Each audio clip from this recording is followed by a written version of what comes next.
नमस्कार मंडळी. तर आम्ही इलेलो नाशिकला आणि आज होतो आमच्या ट्रिपचं दुसरं दिवस. मग सकाळी लवकर आवरून अशी मस्तपैकी चहा प्यायला आणि आत्ता इलेलो आम्ही शनिदेवाच्या मंदिरात.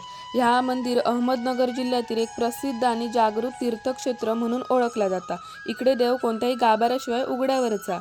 नंतर दर्शन वगैरे झाला तसे आम्ही पुढे जाऊन निघाला आणि मधीच उतरून असं मस्तपैकी नाश्ता केला. त्याच्यानंतर आत्ता आम्ही इलेलो शिर्डीत. इकडे तर फोन अलाउड पण नव्हतं मंदिराच्या आसपास पण. मग 3-4 तासानंतर आमचं दर्शन झाला.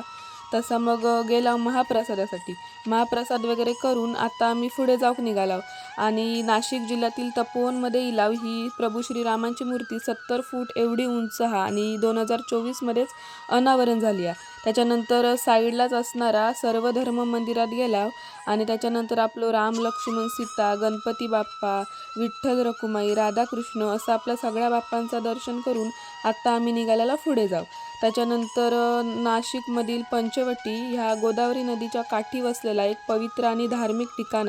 या भागात 5 वटवृक्ष असल्यामुळे या भागात पंचवटी असं नाव मिळालं.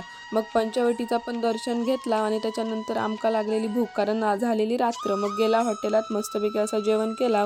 त्याच्यानंतर रूमवर गेला आणि झोपला. व्हिडिओ आवडला असेल तर लाईक करा आणि कोकणी चोडक फॉलो नक्की करा.